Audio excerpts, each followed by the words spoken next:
Découvrir le pays carcassonnais débute par un voyage dans le temps. La cité médiévale, c'est 2500 ans d'histoire et des lieux complètement tombés dans l'oubli. On va rentrer dans une de ces fameuses salles basses qui ont servi de geôle au Moyen-Âge. L'autre incontournable du pays carcassonnais, c'est le cassoulet. Vous le découvrirez côté fourneau avec les astuces qui font toute la différence. Ça s'appelle les sucres. C'est les sucres de la viande. C'est ça qui va nous donner le goût. C'est ça qui va donner le goût à ton cassoulet. Au nord de Carcassonne se trouve la Montagne Noire, un massif énigmatique aux facettes multiples, d'où peuvent surgir les rencontres les plus inattendues. Le lama, on le trouve en réalité qu'en Amérique du Sud, dans la cordillère descente, sur l'altiplano. Ici, c'est beaucoup plus confortable pour lui. Découvrir les splendeurs de la Montagne Noire passera aussi par la découverte de ses entrailles, le gouffre de Cabrespine. On a une échelle un peu du temps pour créer ces fameuses draperies. Ce genre de volume, il faut avoir quelques millimètres. Enfin, sillonner le Carcassonnais, c'est évoquer l'histoire tragique des Cathares. Ils se désignaient comme les bons chrétiens, c'est ce qui causa leur perte. Les Cathares ont été repoussés de plus en plus vers des refuges inaccessibles. Les derniers soubresauts sont vers 1321. Cette découverte du pays carcassonnais nous fera traverser une dizaine de lieux pour autant de rencontres inoubliables et de surprises qui font toute sa richesse. Notre périple débute par la cité médiévale de Carcassonne, gérée par le Centre des Monuments Nationaux. Classée au patrimoine mondial de l'UNESCO, elle fait la renommée internationale de la ville et fait rêver chaque année plusieurs centaines de milliers de touristes. Pour Véronique Meillan, c'est tous les jours la vie de château. Et pour cause, elle est l'une des guides conférencières officielles du lieu. Elle a rendez-vous avec une personne rare, l'un des tout derniers habitants de la cité. Alors nous allons rencontrer maintenant Philippe Decaux. C'est un personnage emblématique de cette cité de Carcassonne puisque c'est un des rares habitants de cette cité et qui a pignon sur rue puisqu'il tient un café-restaurant juste en face du château Comtal. Bonjour Philippe. Salut Véro, je te fais le petit café. Volontiers. Ce n'est pas par hasard que Véronique nous amène dans le café de Philippe, qui habite au cœur de la cité depuis son enfance. C'est un peu la mémoire vivante des lieux. Et comme le domaine de Véronique, c'est plutôt l'histoire... Bon, on va la faire cette visite. Allez. La visite va être l'occasion de confronter son savoir avec les souvenirs de Philippe. Alors on va partir maintenant à la découverte du château Comtal. Ouais, donc ça, c'est ton château, alors. Voilà, c'est mon château. Le château Comtal date du XIIe siècle. Il est le cœur de la cité médiévale et sera doté, un siècle plus tard, d'une enceinte fortifiée pour se protéger d'éventuelles rébellions de la population. Donc là, on le voit tel qu'il était à l'époque royale, hein, mais ce château, il a été édifié évidemment dès le XIIe siècle, puisque c'était la résidence des seigneurs de Carcassonne, les vicomtes Trincavel.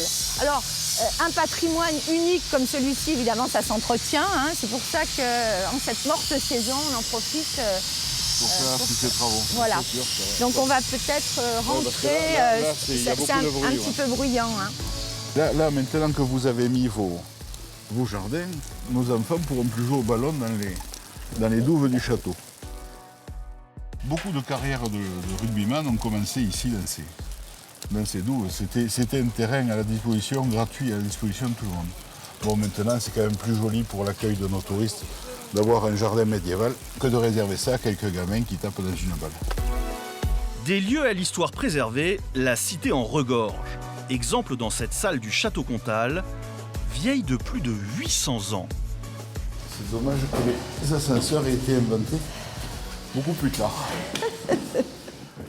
Alors, nous voilà dans le donjon et nous sommes ici dans la camera rotonda, donc la chambre ronde.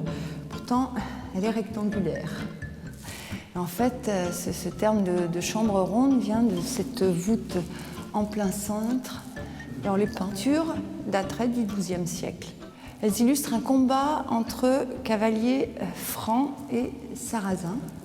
Les francs ont un casque un peu en pointu, des boucliers en amande, et les sarrasins un bouclier rond, et sur certains personnages, on voit des turbans. La cité fortifiée est l'une des mieux conservées d'Europe grâce aux travaux de restauration de Viollet-le-Duc au 19e. 11 hectares sont ouverts aux visiteurs, mais quelques endroits restent secrets. C'est le cas de la salle oubliée où Véronique amène Philippe, un ancien cachot fermé au public pour le préserver d'éventuelles dégradations. Ici, plus qu'ailleurs, les murs racontent l'histoire. On va rentrer dans une de ces fameuses salles basses qui ont servi de geôle au Moyen-Âge. Alors évidemment, en prison, le temps est long, on s'ennuie. Alors ce sont des prisonniers de droit commun qu'on va enfermer ici. Ils n'ont pas encore l'écriture, hein. Donc qu'est-ce qu'ils vont faire? Ils gravent. Ils gravent. Mais là, on dirait un personnage enlacé. Hein, Ouais. qui se- Deux personnages enlacés, côté un un calvaire. avec une lune et un soleil. Et puis, Et puis alors les... plus érotiques. Hein. Oui, qui est carrément presque pornographique. Oui, on peut le dire. On peut s'imaginer les conditions de vie il y a 5 ou 6 siècles. Quelles étaient les préoccupations à ce moment-là? C'était sauver son âme, Dieu, la liberté avec les animaux et puis des corps de femmes qui devaient servir de support à leur imaginaire. L'imaginaire, il en est aussi question autour de la légende qui aurait donné son nom à Carcassonne. Sur ce point, entre Véronique et Philippe, la grande et la petite histoire vont se confronter. Et là, tu la reconnais, Philippe? Ah oui, Hein, celle Moi, qui c'est- aurait donné son nom à la ville. Dame Carcasse. On vous l'accorde, il faut un peu d'imagination pour distinguer ici le visage de Dame Carcasse sur cette vieille pierre. Mais sachez qu'une version restaurée est située à l'entrée de la cité. Quant à l'histoire de cette princesse, écoutez la version de Philippe. Charlemagne aurait fait le siège, enfin il faut le mettre au conditionnel. Charlemagne n'a jamais assiégé la cité, mais il aurait donc assiégé. Dame Carcasse, qui était une princesse sarrasine, aurait nourri le dernier cochon avec le dernier sac de blé. C'est là qu'une princesse sarrasine nourrir un cochon, c'est plus difficile à accepter. Et aurait balancé le cochon par-dessus le rempart. Voyant ça, les soldats de Charlemagne auraient levé le camp en disant s'ils donnent du grain au cochon, c'est qu'ils peuvent tenir longtemps. Tenir longtemps. Et s'éloignant, Charlemagne, Dame Carcasse aurait sonné les cloches et Charlemagne aurait dit tiens, Carcasse sonne. Et ça a valu longtemps à la cité la fête du cochon, Oui, hein, cette légende. où on jetait un cochon en carton rempli de bonbons et qui faisait la joie des gamins. Véronique retrouvera Philippe un peu plus tard dans la cité. Mais pour l'heure, elle tient à nous faire découvrir un autre aspect du Carcassonnais. Car cette terre d'histoire est aussi une terre de vin. Direction 20 km au sud de la cité, pour en savoir plus sur ces vignes, où est née l'emblématique Blanquette de Limoux. Explication avec Richard, un spécialiste de ce vin mousseux. En fait, tout débute avec un cépage bien particulier. Notre cépage fétiche, c'est le Mosaque. C'est lui qui a donné son identité lexicale, on va dire, à notre vin effervescent. Au printemps, en été, vous pourriez voir le feuillage dont la face inférieure est très duveteuse et donc blanche. Et donc, un pays très vanté, voilà, la face blanche est souvent visible, c'est pour ça qu'on parle de blanquette. 10 millions de bouteilles sont produites chaque année avec un objectif de qualité plus que de quantité. Richard nous emmène ensuite à la rencontre des frères Robert, viticulteurs. Bonjour, monsieur le directeur. Bonjour monsieur, merci de nous accueillir. Objectif, évoquer justement le processus de fabrication. Alors nous sommes au domaine de Fournes, au cœur de l'appellation Limoux, et je vous propose de descendre dans les caves souterraines de ce domaine, où s'élabore l'une des meilleures blanquettes de Limoux. L'étape la plus importante du processus de fabrication est celle dite du remuage, pour éliminer les résidus issus de la fermentation. Tu peux voir ici par transparence un dépôt qui s'est formé de levure qui doit être extrait de la bouteille. Et c'est cette opération de remuage qui quotidiennement fait que ce dépôt va se retrouver dans le goulot. Donc Bernard tourne les bouteilles tous les jours. Donc c'est une opération qui se fait quotidiennement d'un quart de tour et sur plusieurs semaines pour arriver au résultat escompté. Alors Bernard est capable de tourner à l'heure entre 8 et 10 000 bouteilles. Nous avons vu qu'un dépôt se formait dans la bouteille et il va falloir éliminer ce dépôt. Tout à fait, donc on va assister à cette opération qui s'appelle le dégorgeage, qui va être réalisé avec dextérité par Bernard. Et après on pourra passer à l'acte, à la enfin, dégustation. à la dégustation. Alors Bernard est prêt.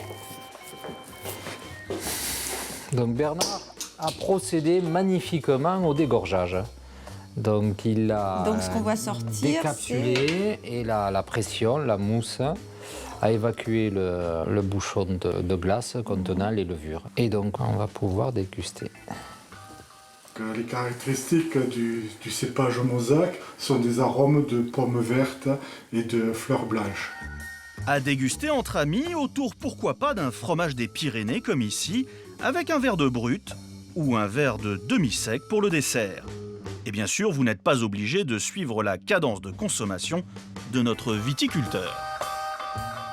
Buvez souvent, vous, du coup? Rien que quand il fait des films. Sinon, il n'aime pas ça.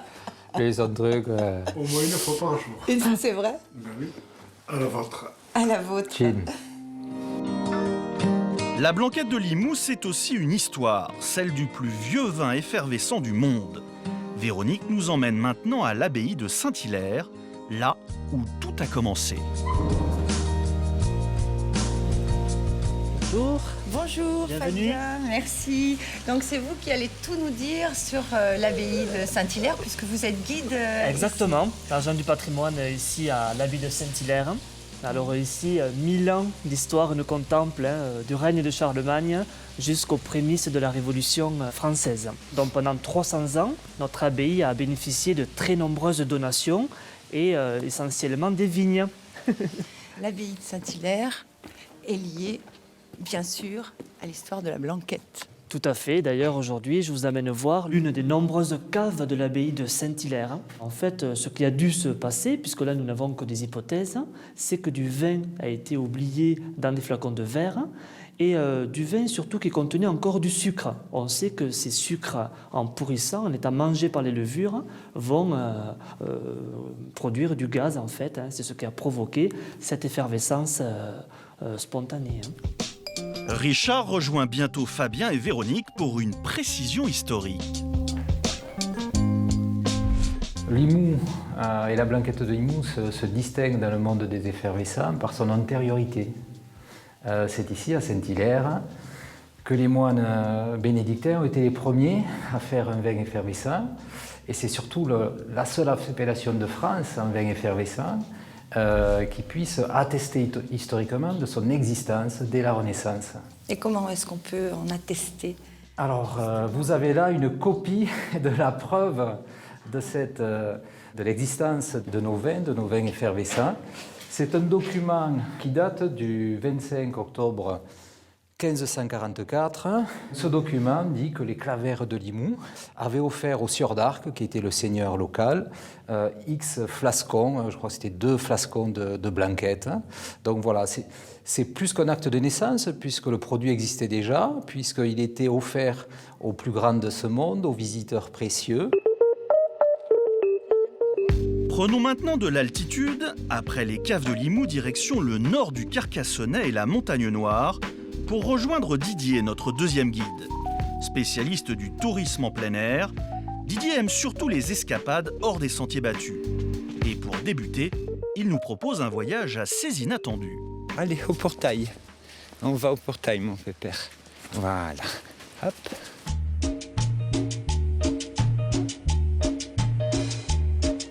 Élever des lamas au beau milieu de la Montagne Noire, c'est l'idée folle de Jean-Louis.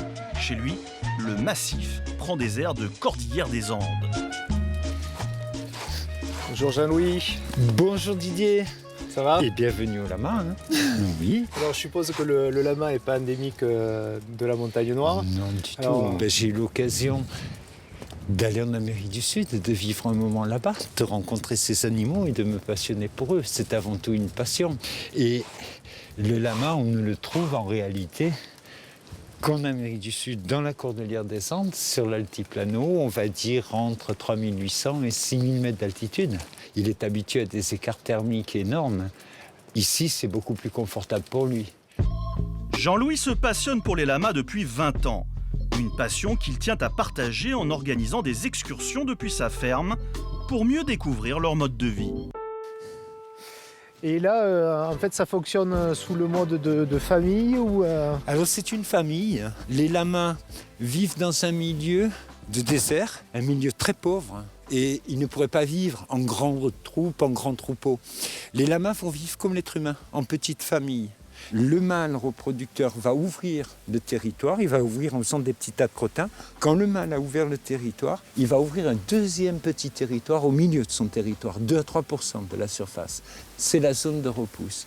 Les scientifiques ont calculé que dans un milieu aussi aride, aussi désertique que l'altiplano, si les lamas n'avaient pas inventé cette petite zone de repousse qui contient toutes les graines qui va permettre de ressemer le territoire exploité, eh bien les lamas auraient détruit leur milieu disparu.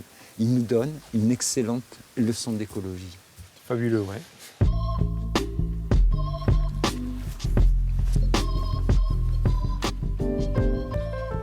Alors, est-ce que c'est une légende ou le lama crache? Le lama crache, même mieux que ça, il vomit, hein, on va dire ça comme ça. Quand un puma agresse la troupe, le mâle reproducteur, c'est toujours le mâle, hein, va charger le puma en faisant remonter de sa panse, exactement comme s'il allait ruminer, une grosse boule d'herbe. Il va arriver en courant, à pas loin de 60 km/h sur le puma, et il va propulser son bol alimentaire directement dans les yeux sur le nez du puma. Le puma, pendant plus de 24 heures, ne va pas pouvoir retrouver leur piste. On va aller faire notre petite balade. Tu emmènes Galade. C'est parti pour la montagne nord. Les balades de Jean-Louis, c'est l'occasion d'un moment rare avec un animal qu'il est tout autant. Mais c'est aussi une façon décalée de découvrir la montagne noire. Jean-Louis connaît le massif aussi bien que ses animaux. Là où vous voyez un buisson, lui connaît une histoire. On vient de changer de végétation là. Ouais. Ça donne des espèces de petits arbres là, sous forme de branches. C'est du hêtre fayard, c'est-à-dire le hêtre de montagne. Et ici en montagne noire, dans la forêt, sur le haut plateau, on avait ces forêts de hêtre fayard et on avait les charbonniers qui faisaient le charbon de bois. Ils avaient des fours exprès, ils mettaient le bois dedans, ils le chauffaient jusqu'à ce qu'il calcine et à obtenir le charbon de bois. Le fameux charbon de bois. Le charbon de bois en montagne noire était fait avec le hêtre fayard. Et le nom de montagne noire, le lien? Alors le lien, si tu habites à Carcassonne, on va te dire que c'est parce que sur la montagne noire, il y a toujours un nuage et qu'il y pleut tout le temps. La réalité, c'est les carrières de l'Auze, d'ardoise, de micachistes, et les charbonniers qui faisaient justement le charbon de bois, fameux charbon, et qui avait toujours la gueule noire. D'où le nom de montagne noire.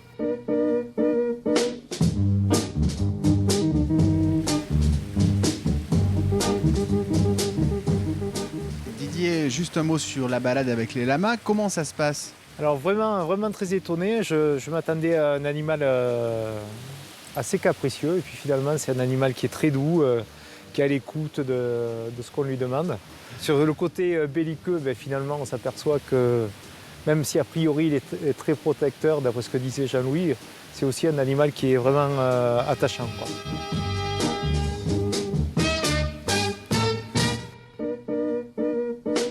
Un monde à part, à l'image de Jean-Louis, ouvert toute l'année pour devenir incollable sur le lama et l'histoire de la montagne noire. Cette montagne, nous y restons car ses surprises ne se limitent pas à sa surface. Pour découvrir ses splendeurs les plus saisissantes, c'est sous terre qu'il faut s'aventurer.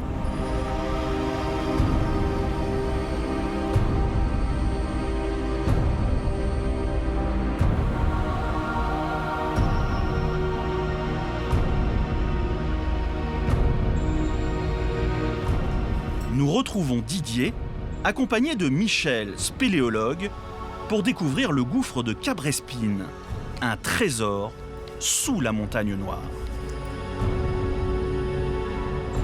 Le gouffre de Cabrespine se situe donc tout à fait au début de la montagne noire, sur son versant sud, et dans une petite bande calcaire. C'est juste une petite couche dans laquelle s'est développée cette grotte, donc gigantesque. La salle dans laquelle nous nous trouvons fait 250 mètres de haut, donc c'est quasiment la tour Eiffel, bon diamètre de bien 80 mètres, tout ça creusé par de l'eau, et le début du creusement ici, c'est 6 millions d'années sur cette partie supérieure. Mais pour se rendre compte du gigantisme et de toute la beauté de Cabrespine, il faut s'aventurer plus en profondeur. Claustrophobe, s'abstenir.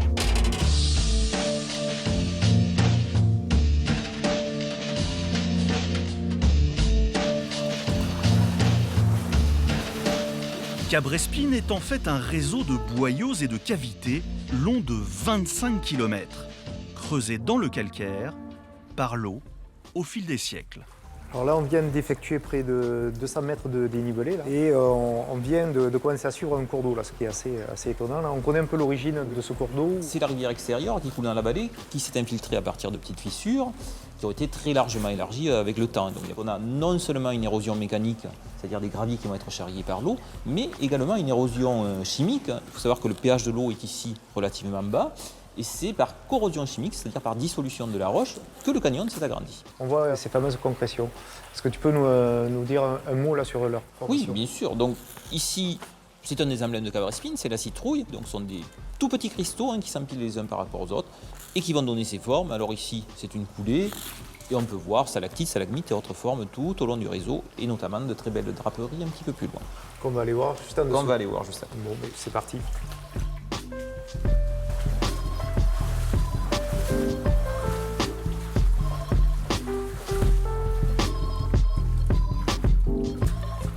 Alors là, la nature a encore frappé, mais de la plus belle des façons.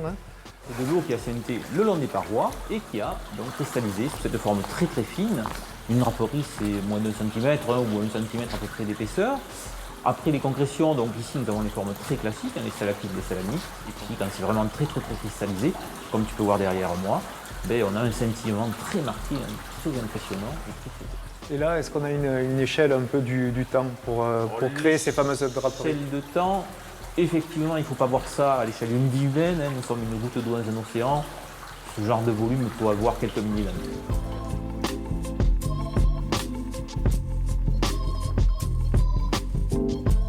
Comptez 5 heures pour effectuer l'intégralité du safari souterrain du gouffre de Cabrespine. Ce voyage au centre de la Terre présente en plus l'avantage d'être accessible toute l'année, et ce, quelle que soit la météo ou le niveau de l'eau. L'eau qui a justement forgé Cabrespine nous amène maintenant sur l'autre versant de la montagne Noire. Nous y retrouvons Alexandra, notre 3e guide. Le Carcassonnais, elle y est née. Elle en a fait sa passion et même son métier. Guide conférencière, elle va nous faire partager une approche plus historique du territoire. Et pour débuter, elle nous emmène à la rencontre des derniers dépositaires d'une activité économique au passé florissant. Bonjour Alexandra. Bonjour, vous êtes André Durand. Oui. Vous vous occupez du moulin à papier de Brousse, le dernier du Languedoc. Depuis combien de temps? Nous sommes à la 7e génération sur ce site, sachant qu'il y avait d'autres papetiers avant nous quand même sur le village. Sur notre village, il y avait 12 moulins à eau, mais 6 moulins à papier uniquement. Mais sur la zone, il y avait beaucoup plus de moulins à papier que cela. Il y avait environ 300 salariés dans le papier dans notre village. Alors André, passons au vif du sujet. Allons découvrir cette fabrication du papier. Bien sûr, on va aller d'abord commencer par faire de la pâte à papier avant de faire des feuilles de papier. D'accord. Alors André, on va fabriquer cette fameuse pâte à papier, mais je voudrais savoir à partir de quoi est fait le papier. Le papier, c'est tout simple. C'est du végétal, une partie du végétal qui s'appelle la cellulose. Et nous récupérons cette cellulose en récupérant des vieux vêtements, de lin, de chanvre ou de coton que nous broyons pour fabriquer cette fameuse pâte. Ah, uniquement donc des matières végétales. Du végétal, mais ici on a quand même quelque chose de plus extraordinaire, Ah bon? mais vraiment rare, mais fréquent dans notre zone. D'accord. Et on va aller voir tout ça. Très bien. Mais quelle est donc cette fameuse matière à laquelle fait allusion André? Pour une surprise, c'est une surprise. On va lever le couvercle. Il ne faut pas avoir peur, Alexandra. D'accord, alors qu'est-ce que c'est? Il y a déjà l'odeur qui peut montrer ce que c'est du crottin d'éléphant. Donc l'animal a mangé des végétaux, n'a pas digéré la cellulose. On récupère cette cellulose, on la lave. Le papier à base de crottin d'éléphant, c'est la spécialité maison. L'idée ne date pas d'hier, elle remonte à 1841, où pour pallier à une pénurie de chiffons, on se mit à fabriquer du papier à base de crottins d'herbivores. Et puisqu'il y a des éléphants dans la réserve africaine de Sijan, à 1 heure de route du moulin, ce serait bête de s'en priver. Une fois récupéré leur crottin, il est lavé et perd alors toute son odeur. Puis il est broyé afin d'obtenir cette pâte. Donc là, la pâte doit être à peu près bonne pour faire quelques feuilles de papier. On utilise ensuite une forme pour récupérer la matière et la feuille prend alors vie. Et maintenant, tu relèves. Et voilà. Et voilà ta première feuille de papier de crottin d'éléphant. Avant-dernière étape, la presse pour essorer la feuille et lier les fibres. De faire le singe. Il ne reste plus qu'à sécher la feuille. Ça y va directement dessus. Une nuit. Une nuit. Et demain, prêt à l'écriture. Et voilà un papier 100% bio pour livres, faire-part ou pourquoi pas aide-mémoire, l'autre qualité bien connue de l'éléphant.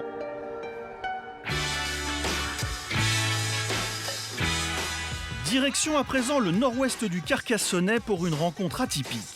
Nous y retrouvons Alexandre en compagnie de Jean, le propriétaire de la superbe abbaye de Villelongue.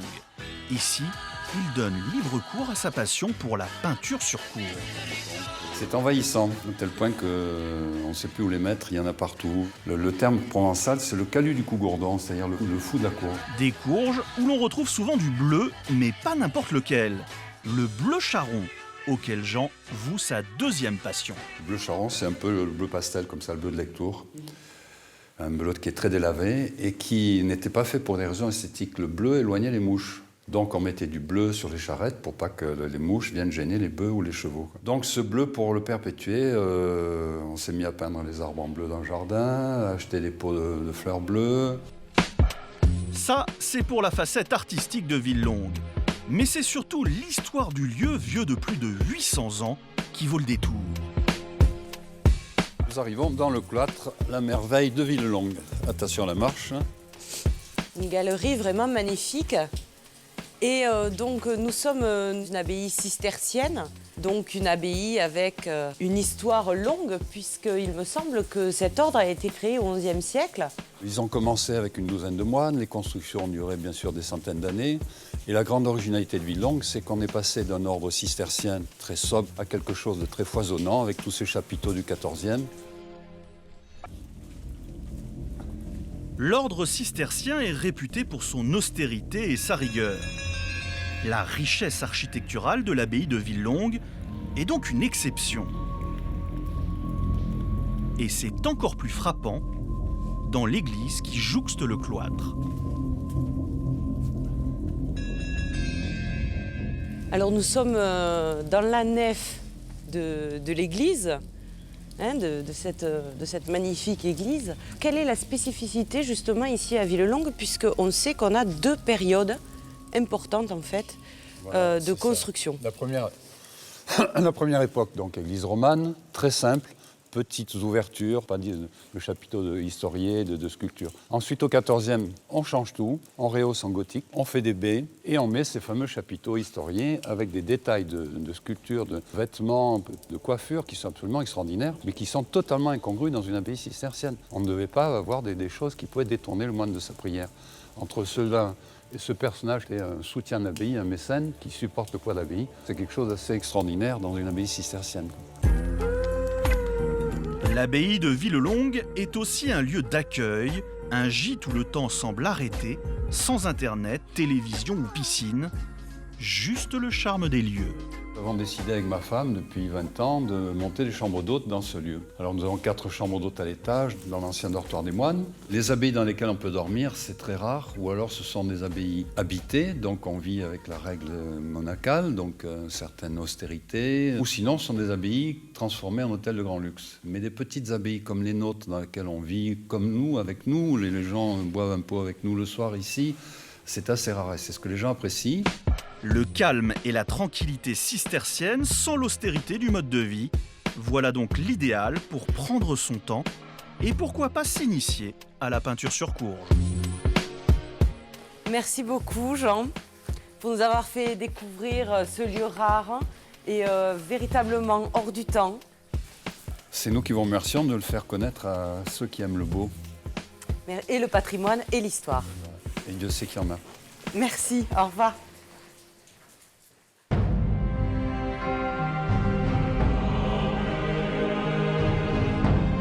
Au nord de Carcassonne, nous retrouvons Alexandra avec une vue imprenable. Nous allons partir à la découverte d'un des hauts lieux du patrimoine carcassonnais, les châteaux de la Source. On y va. Au lieu de la religion cathare au XIIIe siècle, l'Astours, qui vient de l'occitan lastors, littéralement les tours, est aujourd'hui un lieu de fouilles archéologiques. Alexandra a justement rendez-vous avec Marie-Élise, qui travaille ici depuis 30 ans. Bonjour Marie-Élise. Bonjour Alexandra, ça va? Ça va bien, merci. Alors t'as pas frappé avant d'entrer? Et pourquoi? Parce que tu vois, c'est une porte. Ah, c'est une porte. Je suis dans une maison. Donc tu es dans une maison, mais une maison qui a quelques siècles. Bon. Alors, je voulais te demander quel était ton rapport à ce lieu? Quand j'ai fait ma thèse d'histoire, j'ai pensé qu'il était judicieux peut-être de prendre ce site qui est tout à fait exceptionnel pour illustrer ce qu'a été la civilisation matérielle et l'histoire de cette partie de la Montagne Noire au XIIIe et XIVe siècle, qui est, comme tu sais, la période cathare. Partons à la découverte de ces lieux. Marie-Élise et Alexandra se lancent à l'assaut des 4 châteaux bâtis sur un éperon rocheux à 300 mètres d'altitude.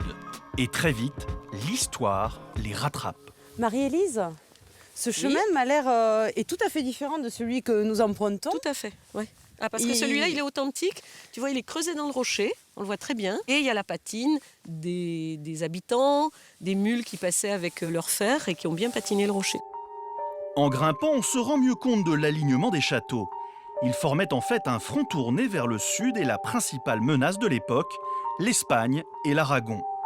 Mais la vocation défensive du lieu remonte bien avant la construction des châteaux, comme le prouve cette grotte que traverse le sentier vers l'Astours.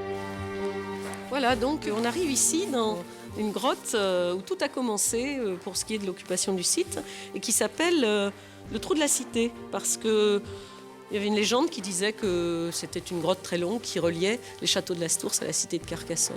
Mais bien entendu, ce n'est qu'une légende. Et là, on voyait tout sans être vu. On voit qu'il y a des murs, qu'il y a des trous dans les parois et que très certainement, ça a été aménagé. Peut-être même un des châteaux primitifs, puisque c'est un point fort. Il empêche de passer du sud du site au nord du site. Donc ça pourrait être une de ces cavités qui ait été aménagée à l'origine de l'âge féodal pour installer des petites garnisons par les premiers seigneurs, dans le courant du XIe siècle. Plus que quelques mètres avant Quertineux, le château le plus au sud du site. Les 4 édifices sont aussi le symbole de la fin du catharisme. Comment on sait qu'ici, il y a eu véritablement des cathares?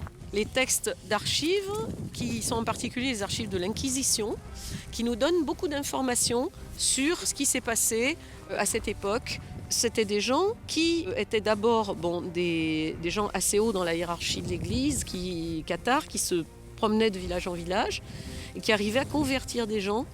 Ces gens des villages qui avaient une vie un peu difficile et qui se laissaient convertir à une religion beaucoup plus simple, où on leur expliquait que le mal, c'est tout ce qui est matériel et le bien, c'est tout ce qui est spirituel. Et comment va finalement mourir cette religion? Alors, à force on ne sait pas très bien, les chercheurs discutent encore vraiment là-dessus, mais d'abord à force de persécution, parce qu'il y a eu beaucoup de terreurs instaurées par l'Inquisition pendant toute la deuxième moitié du XIIIe siècle. Il y a eu aussi des lois qui interdisaient ceci, cela, et par exemple ici, toutes les maisons ont été rasées, parce que certaines étaient habitées par des cathares, et les maisons mitoyennes étaient rasées aussi. Et les cathares ont été repoussés de plus en plus vers des refuges inaccessibles, et à la fin, petit à petit, l'hérésie s'est fondue dans la masse, mais les derniers soubresauts sont vers 1321.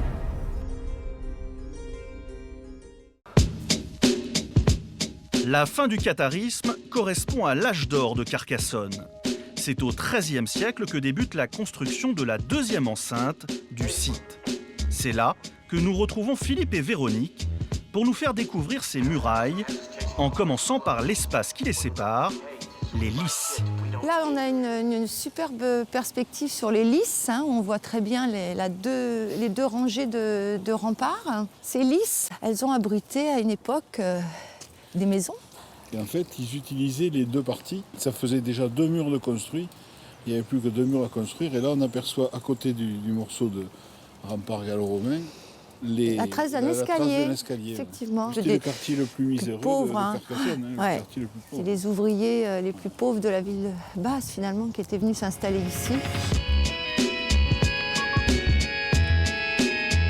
Le système de défense s'appuyait sur 4 portes, situées aux 4 points cardinaux.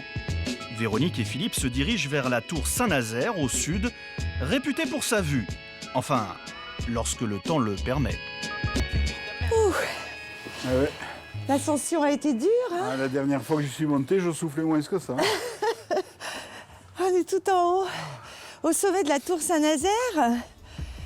Cette tour, c'est une tour très fortifiée, puisqu'il y a la porte, une des 4 portes de la cité, en dessous de nous.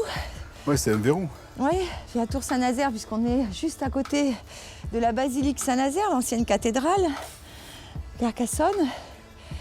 Et évidemment, s'il avait fait beau aujourd'hui... Voilà, moi j'ai le souvenir d'une vue superbe sur les Pyrénées, mais... Là, c'est complètement bouché aujourd'hui.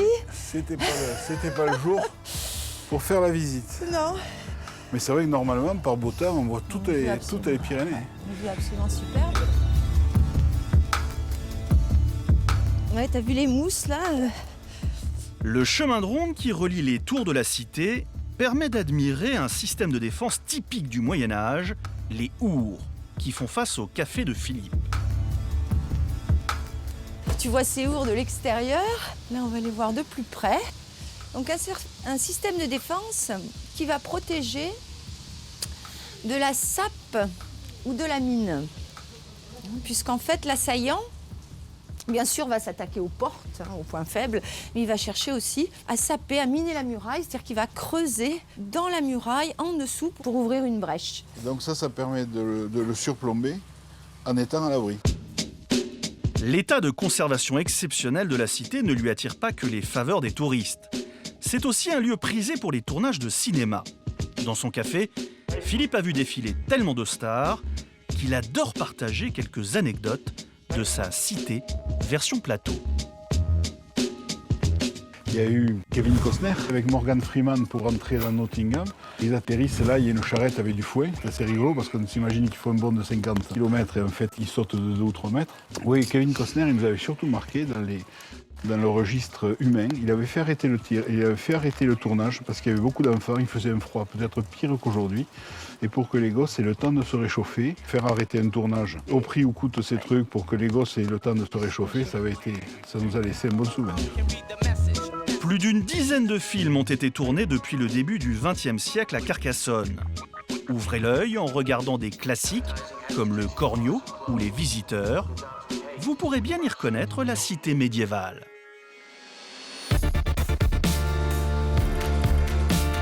Nous retrouvons maintenant Didier pour découvrir un autre lieu d'exception, moins pour sa beauté que pour ses ressources minérales.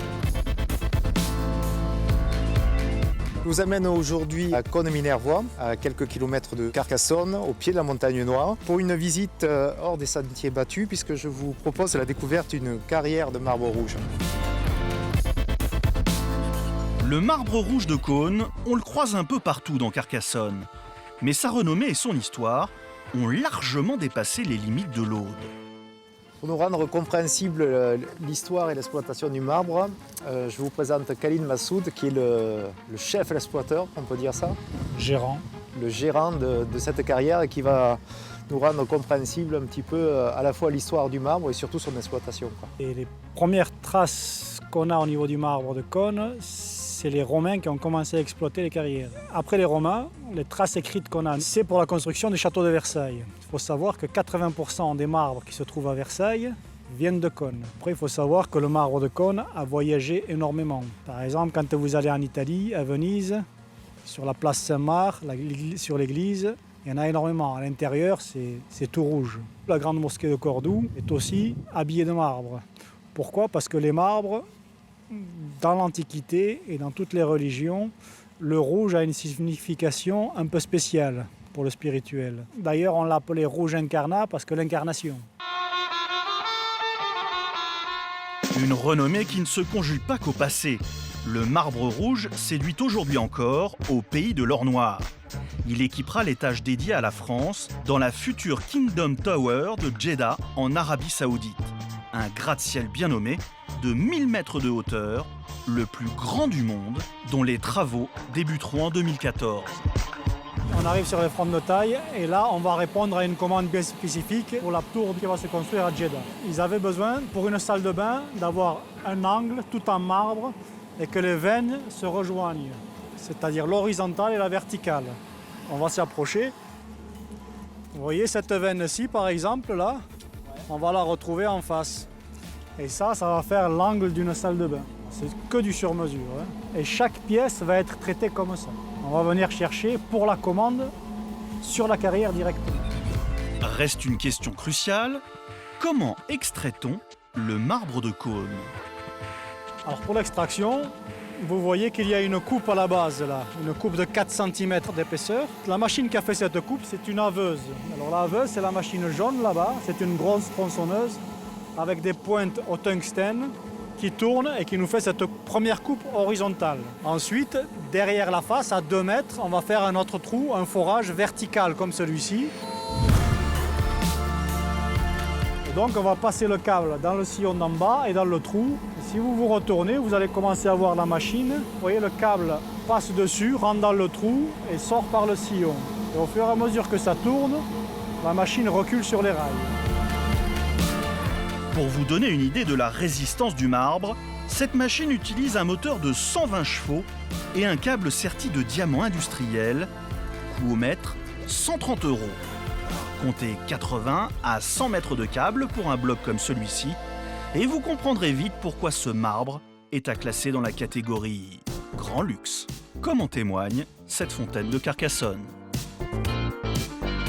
Enfin, notre voyage en pays carcassonnais ne saurait être complet sans aborder l'un de ses charmes majeurs, ses plats traditionnels. Bonjour, je m'appelle Valérie Lafont, je m'occupe de la promotion touristique du pays de Carcassonne. Et moi, je vais vous parler de la gastronomie. Suivez-moi. Valérie nous emmène chez Frédéric, la référence du cassoulet à Carcassonne. Bonjour Fred. Salut. Ça va?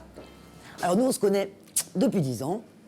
Oui. Mais c'est la première fois que je vais participer à un cours avec toi. Alors explique-nous, ça va se passer comment le cassoulet? On essaie de travailler les bons produits de la région. Donc, en l'occurrence, il nous faut les haricots de Castelnaudary, le porc de la région. Et le porc pays cathare. Porc pays cathare. Donc, pour tout ça, on va aller chercher ce qu'il faut, chez qui il faut. Parfait, on y va. Allez, go. Allez, ça y est, boucherie Isard.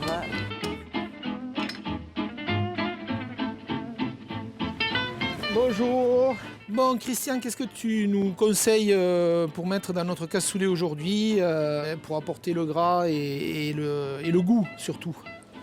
Bon, je vais te mettre un peu d'échine de porc. Ouais. Puis, bien sûr, il ne faut pas oublier la chose la plus importante, qui est la saucisse maison. La saucisse, ça y est, si on oublie la saucisse... La vraie saucisse. Et un peu de couenne, non? Oui, si je vois que tu as des couennes. C'est incontournable, les couennes. Un cassoulet sans couenne, c'est comme un couscous sans pois chiche. Il faut que tu ailles travailler un petit peu, ça te changera. Je pense qu'avec tout ça, on va faire un bon cassoulet. Un bon cassoulet. Allez, à plus bonne tard. journée, merci. Ciao, Christian. Ciao. Historiquement, le cassoulet était un plat de reste qui se mangeait le dimanche et se préparait pendant 7 jours. La recette s'est raccourcie depuis, mais vous le verrez, le temps reste la clé du succès et tout commence par la préparation de la viande. Oh, et ben voilà, on est parti, Valérie. Puisque tu es là, tu vas me filer un petit coup de main. Si t'as pas peur. Oh là là, ça donne faim tout ça. Bon, tu sais que j'ai 2 pieds à la place des mains. Je sais, oui. Je sais, oui. Faut pas trop aiguiser le couteau. On marque un doigt dans le cassoulet, ça peut être sympa. Pendant ce temps, Fred prépare les couennes pour en faire un bouillon. Là, 1h30, au moins 1h30 de cuisson, le bouillon de couenne. Le cassoulet, ça prend du temps. Le porc, toujours de la graisse, pour entretenir les surfaces caressables. Très important. C'est joli ça. Tu as coupé le porc tout à l'heure, maintenant tu vas le faire sauter. Voilà, Comment donc ça je vais se te fait, montrer. Comme une crêpe. Voilà, je vais t'apprendre. Et je peux en mettre partout, chef? Je peux en mettre partout? Non. Tu vois mon poignet comment il fait? Ouais, mais elle est lourde la poêle, c'est rigolo, toi. C'est ça. Ah voilà, t'as un gage. Hein. Voilà. Là, on est pas mal. Là. Alors ici, là, tu vois, tout ça, là, ça s'appelle les sucs. C'est les sucs de la viande. C'est ça qui va donner le goût à ton cassoulet. Donc t'enlèves tous tes morceaux, tu vois, bien rissoler. Regarde.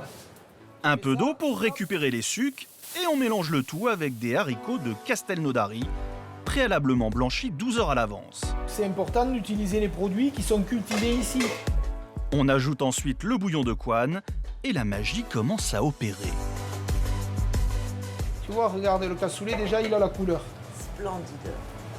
C'est joli, hein? On va se régaler. Hein. Voilà, il va nous rester encore 1 heure et quart. Largement le temps de faire dorer la saucisse sur une face. Pousse-le à la grille avec les doigts. Bon, ça va, oui, la tête, elle est haute. Je suis blonde, mais... Puis vient le montage, sans oublier l'avant-dernière étape. On va y adjoindre le confit de canard. Tu vois, c'est un peu juste, les marmites. C'est un peu... Ouais, mais enfin, une fois que t'as mangé ça... Ouais, c'est calé pour... Tu peux aller l'après-midi, il n'y a pas de problème. Tu arriveras jusqu'au repas du soir. Un dernier quart d'heure au four, et quand une croûte s'est formée, c'est prêt. Même si notre restaurateur a une méthode bien à lui pour évaluer la cuisson. Allez, ça y est, les 15 minutes sont passées. On ouvre et on admire notre travail. Waouh. Tu vois? Et tu vois qu'il est cuit parce que... Approche-toi. Tu l'entends chanter? Est-ce que tu l'entends? Ah ouais. Place maintenant à la dégustation. Un bonheur. En pays carcassonnais, la gastronomie touche au sacré. Pour s'en convaincre, il ne faut pas s'arrêter à l'aspect folklorique des costumes qui sont de sortie en ce jour de la fête de la Saint-Vincent. Ici se trouvent les gardiens du temple, du bien boire et du bien manger. Un savoir-vivre et des valeurs uniques que nous fait découvrir Valérie. Pour ce faire, elle a rendez-vous avec Alphonse, l'organisateur de la cérémonie. Pardon. Bonjour Alphonse. Bonjour Valérie. Comment vas-tu? C'est un plaisir. Eh bien écoute, moi aussi. Donc tu es la cheville ouvrière de cette manifestation, la fête de la Saint-Vincent. C'est quoi? Explique-moi vraiment le but de cette fête et pourquoi la Saint-Vincent? La Saint-Vincent, c'est le patron des vignerons. Et donc nous sommes là pour les honorer. Aujourd'hui, nous avons une dizaine de confréries. Confrérie bachique, confrérie gastronomique. Celle-ci, c'est, comme vous le voyez, c'est Altemplar de la Serre. C'est Banyuls. Banyuls, d'accord. Donc, qui nous rend visite cette année avec un grand plaisir. Là, nous avons les Capituls, donc, qui sont Limoux. Dans les crus Limoux, qui sont représentés. Alors, qui c'est qui va expliquer la tenue? Peut-être le chancelier. Nous avons différentes couleurs pour montrer les différentes étapes de la vigne. D'accord. Et des feuilles de vigne qui passent du rouge au violet. Et le bleu, c'est parce que... C'est l'azur. Le bleu, c'est l'azur. C'est le printemps. C'est le printemps. Et il y a les sonneurs de trompe qui vont accompagner dans cette déambulation dans le centre-ville de Carcassonne. La trompe résonne. Dans les rues de Carcassonne. Et ça rime. C'est excellent.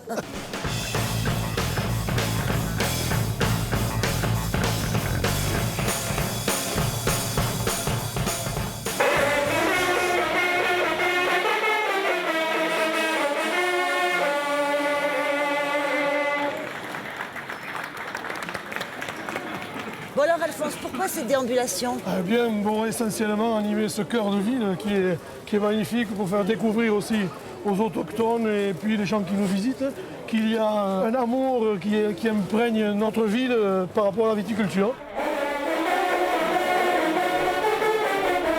Bon alors, là on va à l'église Saint-Vincent. Donc tu m'expliques qu'est-ce qu'on va faire à l'église Saint-Vincent? Alors une Saint-Vincent sans bénédiction de vin, c'est pas une Saint-Vincent. Eh oui. Alors, il nous paraissait tout à fait naturel bien que le vin soit débouché et qu'il y ait le rituel de la bénédiction. D'accord. Voilà, tout simplement. L'entrée dans la basilique Saint-Vincent est un moment de musique plutôt rare, puisqu'il est l'occasion d'un échange surprenant entre l'orgue et les trompes de chasse.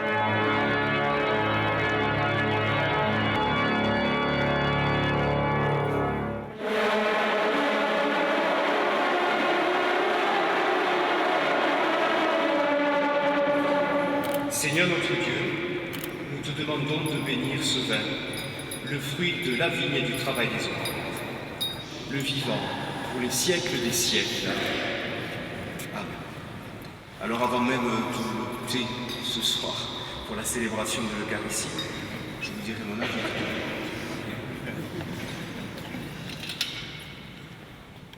Il est bon, ça va. Et ils sont nombreux à vouloir y goûter. Ça tombe bien, pas de Saint-Vincent sans banquet. L'heure des réjouissances a sonné pour Alphonse et Valérie.